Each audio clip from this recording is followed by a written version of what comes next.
وہ کئی رپورٹس اس کے بارے میں میڈیا پر موجود ہیں کہ جو ہمارے جو اٹامک ٹیکنالوجی تھی اس میں قادیانی سائنسدانوں کو روکا گیا اس میں جانے سے، مرحوم بھٹو کے دور میں بھی، جنرل ضیاء کے دور میں بھی، کہ قادیانی رپورٹس جو ہیں وہ سیکورٹی تھریٹ ہیں. ہر ملک میں اس طرح کی تنظیمیں، تو یہ ہاں جی، شیو سینا ہو گیا، آریہ سماج، برہمن سماج، اس طرح کی ہمارے پاس بالکل.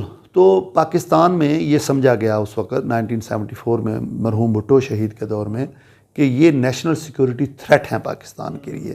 اس لیے ان کو جو کی پوسٹ تھیں، آپ کو پتہ ہوگا کہ ایک پولیٹیکل جو پارٹی تھی ہماری جناب ذوالفقار علی بھٹو صاحب کی، ان کی حکومت کے خلاف جو قادیانی جنرلز جو تھے وہ ایک کو کا پلان کر رہے تھے. تو انہوں نے ان جنرلز کو، اور جو ایئر مارشل ظفر چودھری تھے اور جنرل عبدل علی تھے، اور اس طرح ایک دو اور کچھ لوگ ایسے تھے جن کو اس سے انہوں نے آرمی سے ہٹا دیا تھا. جو ریسنٹلی ایک فائل پٹ اپ کی گئی ہے، یہ ایک پوری انکوائری رپورٹ جو کہ پاکستان بھی بھیجی گئی، اور FATF کی مد میں ہم پہ پریشر بھی امپوز کیا جا رہا ہے، اور انٹرنیشنل کمیونٹی میں بڑا ایک نیگیٹو امیج پورٹری کیا جا رہا ہے پاکستان کا، اور ایک بہت بڑی سازش کی گئی قادیانیوں کی جانب سے کہ جی ان کو اسٹیٹ جو ہے پاکستان کی وہ ان کو انصاف نہیں دے رہی، یا ان کو ایک کنویں کے اندر بند کیا ہوا ہے، یا ان کے ساتھ ظلم و زیادتی ہو رہی ہے. اس طرح کی ایک رپورٹ آئی ہے، اور ریسنٹلی پاکستان کی سینٹ میں بھی یہ چیزیں ڈسکس ہوئیں، اور پاکستان میں اس وقت کسی کو اس بارے میں نہیں پتا، اور آف دا ریکارڈ یہ ساری باتیں ہوئیں. شہید صاحب، یہ جو رپورٹ جس کی آپ بات کر رہے ہیں وہ all party parliamentary group for Ahmadiyya, قادیانیوں نے یہ گروپ وہاں پارلیمنٹ کے اندر بنایا ہوا ہے، جس کے 11 کے قریب وائس چیئر پرسن ہیں اور ایک اس کی چیئر پرسن ہے جو کہ خاتون ہے.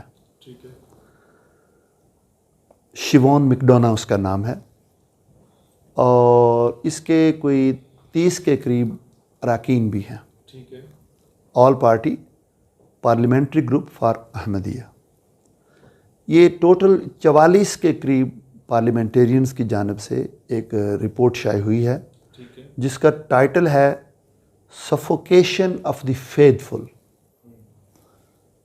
اور اس کا سب ٹائٹل ہے the persecution of Ahmadiyya Muslims and rise in extremism in Pakistan. اور اس کا جو پاکستان کے خلاف یہ ایک چارج شیٹ ہے، اس کی جو چیئر پرسن ہے اس نے اپنے انٹروڈکشن میں، تعارف میں یہ بات لکھی ہے رپورٹ کے کہ یہ ایک انکوائری رپورٹ ہے، اور اس میں یہ پاکستان کے خلاف فائنڈنگز دی گئی ہیں کہ اسٹیٹ اسپانسرڈ پرسیکیوشن اور رائز ان ایکسٹریمزم پاکستان کے اندر ہو رہی ہے، اور ریاست پاکستان گویا کہ قادیانیوں کے خلاف جتنے بھی ایکشن ہو رہے ہیں اس کی سرپرستی کر رہی ہے. تو یہ پاکستان کے لیے ایک انتہائی لمحہ فکریہ ہے. میں ایک برٹش پاکستانی کی حیثیت سے یہ کہوں گا کہ یہ رپورٹ میری رائے میں اس کی ویلیڈیٹی کو چیلنج کرنا چاہیے، کیونکہ یہ انکوائری رپورٹ ہے، اور انکوائری میں جو انکوائری کمیٹی ہے انہوں نے جج، جیوری اور ایگزیکیوشنر کا کام خود کر دیا ہے. پاکستان کو موقع نہیں دیا گیا کہ وہ اپنا موقف بیان کر سکتے. تو یہ میرے خیال میں یہ جو انکوائری رپورٹ ہے یہ نل اینڈ وائڈ ہے، یہ انصاف کے تقاضے پورے نہیں کرتی. اتنا بڑا پاکستان کے اوپر ایک الزام لگا دیا، اور پاکستان کے خلاف یہ بیرونی دنیا میں ایک میسج بھیج دیا کہ پاکستان کی ریاست قادیانیوں کو مروا رہی ہے، ان کو پر ظلم، جبر اور استبداد ہو رہا ہے. ایک تو یہ اس میں بہت اہم نقطہ ہے. دوسرا، اس رپورٹ میں یہ بھی کہا گیا ہے کہ قادیانیوں کو ووٹ کا رائٹ نہیں ہے. تو میں سمجھتا ہوں کہ حکومت پاکستان کو چاہیے کہ اس رپورٹ کے خلاف وہ اپنی ایک کمپلینٹ لانچ کریں speaker of the British parliament کو کہ یہ کس طرح کی رپورٹ ہے. رپورٹ کو چیلنج کریں اور اس کو ریسینڈ کروائیں کیونکہ اس کی ویلیڈیٹی اب نہیں رہی. اس میں ایک اور بھی بات آئی ہے کہ پارلیمنٹ کا ایک رکن محمد افضل خان ایم پی جس کا نام بھی انہوں نے رپورٹ کے اندر استعمال کیا ہے, انہوں نے ابھی اپنا ایک لیٹر ایشو کیا ہے کہ میرا اس رپورٹ کے ساتھ کوئی تعلق نہیں, نہ ہی مجھ سے یہ دکھائی گئی ہے مجھے, نہ ہی میرے ساتھ کوئی اس کے بارے میں مشورہ ہوا ہے, کوئی کنسلٹیشن نہیں ہوئی. تو یہ ڈی لیجیٹیمائز کرتی ہے اس پوری کی پوری رپورٹ کو. ایک اور نقطہ اس میں جو مجھے نظر آتا ہے وہ یہ بھی ہے کہ وزارت خارجہ کو چاہیے کہ یہاں کے جو برطانوی ہائی کمشنر ہیں اسلام آباد میں ان سے بھی اس معاملے کو ڈسکس کریں کہ پاکستان ایک خود مختار ملک ہے, اس کی خود مختاری کو چیلنج کیا گیا ہے. پاکستانی کمیونٹی کے اندر ایک انریسٹ پایا جاتا ہے. سفارتی سطح پر اس مسئلے کو اٹھانا پاکستان کا قانونی اخلاقی حق ہے, یہ حق استعمال کرنا چاہیے. ہمارے جو اس وقت پارلیمنٹیرینس ہیں یا سینیٹرز ہیں انہوں نے کیا یہ رپورٹ پڑھی نہیں ہے, یا کیا وجہ ہے کہ سینٹ میں یہ چیز اتنی ڈسکس نہیں ہوئی اور 2-3 دن پہلے ایک فیصلہ آیا مائنورٹی کمیشن کا کہ کوئی بھی بندہ کسی مائنورٹی کے بارے میں فلاں فلاں فلاں فلاں کام کرے گا تو یہ سزائیں ان کو دی جائیں گی, اور ٹاپ آف دا لسٹ قادیانیوں کا نام برطانیہ میں جو پاکستانی ہائی کمیشن ہے ان کو چاہیے تھا کہ اس مسئلے کو اچھی طرح انالائز کرتے, وہاں حکومت برطانیہ کو اس پر آگاہ کرتے کہ یہ ایک یک طرفہ رپورٹ ہے, ہمیں اس پر سخت اعتراض ہے, لہٰذا اس رپورٹ کو ہولڈ کیا جائے جب تک پاکستان کا وزارت خارجہ کا ترجمان اس کے متعلق اپنی رائے آپ کو نہ دے دیں اور اس کو ریکارڈ کا آپ حصہ نہ بنا دیں, اس کو پبلش نہ کریں,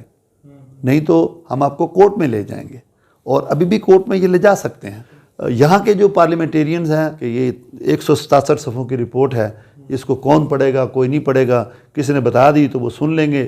کوئی اچھے لوگ بھی ہیں جو واقعی اس معاملے کی اہمیت کو سمجھتے ہیں کہ پاکستان کی سوورینٹی کو اس رپورٹ میں چیلنج کیا گیا ہے, پاکستان کی خود مختاری کو چیلنج کیا گیا ہے, پاکستان کے آئین کو چیلنج کیا گیا ہے, پاکستان کی پارلیمنٹ کو چیلنج کیا گیا ہے, کیونکہ یہ پارلیمنٹ کا ڈیسیژن ہے, پاکستان کے آئین میں یہ امینڈمنٹ ہوئی ہے, پاکستان میں قانون سازی ہوئی ہے. اس لیے میں سمجھتا ہوں کہ یہ پاکستان کے پورے سسٹم کی جو خود مختاری ہے اس کو چیلنج کیا گیا ہے. تو پاکستان کی وزارت خارجہ اور ارباب اختیار و اقتدار یہ ان کی لیگل رسپانسبلٹی ہے. میں اس وقت ریلیجس سسٹم کی بات نہیں کر رہا ہوں, ریلیجس اسپیکٹ تو دیکھا جائے تو ختم نبوت کا معاملہ بالکل کلیئر ہے. قادیانیت کو پوری امت مسلمہ نے غیر مسلم قرار دیا ہوا ہے, جبکہ پاکستان کے ساتھ علیحدہ معاملہ ہے کہ کیونکہ پاکستان میں ان کا مرکز تھا ربوہ شہر پورا, اور اس شہر میں اسٹیٹ ود ان اسٹیٹ تھی. لہٰذا میری تحقیق کے مطابق پاکستان کی اسٹیٹ نے ان کو اپنے لیے نیشنل سیکیورٹی تھریٹ سمجھا تو ان کو غیر مسلم اقلیت قرار دیا. یوحنا آباد میں ایک واقعہ پیش آیا, کرسچن کمیونٹی نے 2 مسلمان حافظ تھے بھائی, انہیں زندہ جلایا. پاکستان کے کسی مسلمان نے کوئی ایکشن نہیں لیا کہ چلو مائنورٹی انہیں رائٹس دینے چاہیے. سندھ میں اس طرح کے واقعات پیش آتے ہیں, مسلمانوں پہ تہمتیں لگتی ہیں, مسلمان خاموش رہتے ہیں. کرکٹ میچ ہوتا ہے کسی اسٹیڈیم میں تو اس کے 1 یا 2 کلومیٹر اسکوائر میں جتنی مساجد آتی ہیں ان پہ تالا لگ جاتا ہے. جی ایچ کیو کے بالکل سامنے ایک چرچ موجود ہے, فارمیشن کمانڈر کانفرنس ہوتی ہے, کور کمانڈر کانفرنس ہوتی ہے, کبھی بھی سیکیورٹی تھریٹ کے طور پہ اسے بند نہیں کیا گیا. اور یہ بڑا اچھا جسچر ہے کہ آپ Pakistan is the safest haven for the minorities.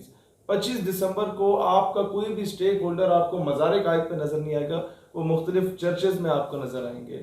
تو اس سے بڑھ کے کیا جسچر پاکستان شو کرے. اس کے باوجود انٹرنیشنل سطح پہ جو قادیانیوں کی جانب سے انٹرنیشنل کمیونٹی میں پاکستان کو ایک غلط تاثر دینے میں یا اس کا امیج ٹارنش کرنے میں یا پاکستان کو ڈیسٹیبلائز کرنے کا ایک حد الوسع کوشش کی گئی، کبھی FATF کی زد میں لا کے. دیکھیے ان دی UK Christian community is very clear.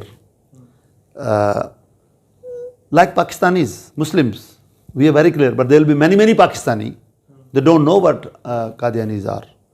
They don't know what their beliefs are. Okay. Similarly, in the UK, Christians, many of them, they don't know what Qadianis are. They think probably they have a mosque and they are like Muslims. Because their names, their clothes, their culture, they're from Pakistan, India, Bangladesh, so they are Muslim like this. Fundamental جو core belief ہے ہمارا, the belief of finality of prophethood, that Rasulullah sallallahu alayhi wa sallam, the prophet of Allah, he is the last messenger, last prophet of Allah subhanahu wa ta'ala. There is no new prophet going to come after Muhammad Rasulullah sallallahu alayhi wa sallam in any shape or form, anywhere in the world. And that is the belief of finality of prophethood. If anyone believes in a new prophet,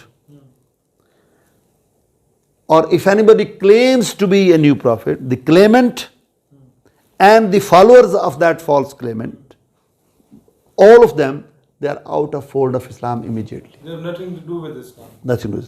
اب اس کے بعد کوئی چیز باقی بچتی ہے. اب تو 1.8 بلین جو مسلمان ہیں, اب قادیانیوں کے عقائد کے نزدیک وہ نان مسلم ہیں, وہ کافر ہیں, بلکہ پکے کافر ہیں اور دائرہ اسلام سے خارج ہیں. There are certain other words as well جو اس نے استعمال کیے. نہیں, اب وہ تو غیر پارلیمانی الفاظ ہیں, میرے تو منہ زیب نہیں دیتا کہ جو مسلمانوں کے متعلق کہے ہوئے ہیں.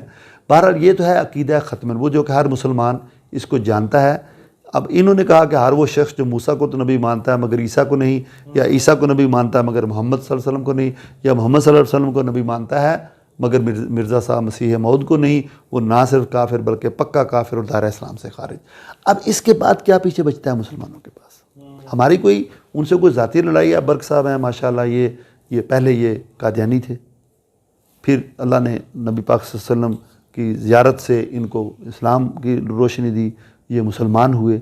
اب یہ کسی مولوی سے سیکھ کر نہیں ہوئے مسلمان, رسول اللہ صلی اللہ علیہ وسلم نے براہ راست ان کو اسلام کی روشنی دکھائی. اب یہ جوانی سے یہ اسلام کی اب تبلیغ کر رہے ہیں. لوگ پڑھا ہے, انہوں نے مطالعہ کیا ہے, ان کی کتابوں سے حوالہ جات لیے ہیں.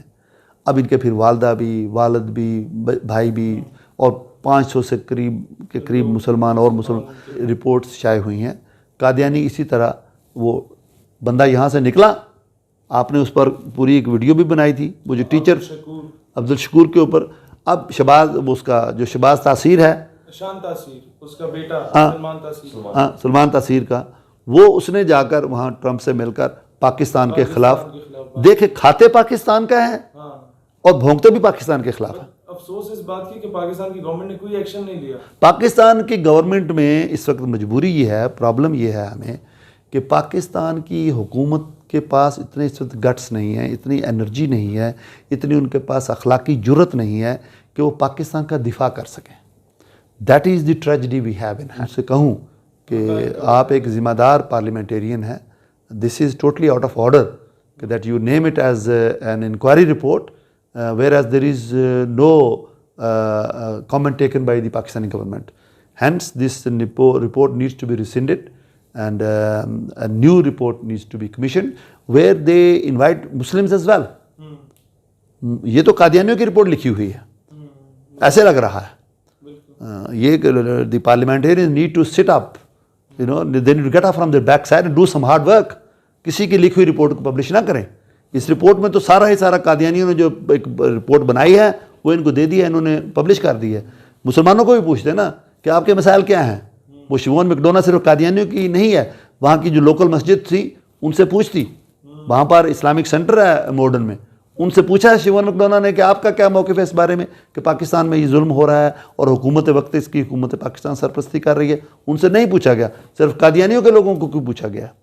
یہ انکوائری رپورٹ کیا ہوئی؟ پھر پاکستان کو چارج کیا تو آپ وہاں کی کمیونٹی سے پوچھتے, جو پاکستانی کمیونٹی ہے. پاکستانی جو ہائی کمیشن ہے, Pakistan high commission must have been involved in this thing. They must have been asked about from the parliamentarians. لیکن ایسے نہیں ہوا. تو میں سمجھتا ہوں کہ اس میں غلطیاں ہوئی ہیں. ابھی افضل خان ایم پی کا ودرا کرنا یہ بہت بڑا دھچکا ہے قادیانیوں کے لیے بھی اور آل پارٹی پارلیمانی گروپ کے لیے بھی. And I think he is done a good job that he is come out and he is spoken the truth that he was not taken in confidence before they publish the report. اور پاکستانی جو high commission ہے, what I heard that they found out only 2 hours before the launch of this report. So how can you say this is an independent inquiry by the all party parliamentary group? تو اس پر ابھی ہم تو investigation کا کہیں گے کہ parliament کو چاہے کہ انویسٹیگیٹ کریں, اور those who are culprit they must be punished. کہ پاکستان کے ایک انڈیپینڈنٹ اسٹیٹ ہے, اس کے خلاف ساورینٹی کو چیلنج کیا ہے. پاکستانی ہیں وہاں پر, ملین کے قریب پاکستانی اور کشمیری ہیں وہاں پر, ان کی دل آزاری ہوئی ہے. صرف 50,000 قادیانیوں کے لیے.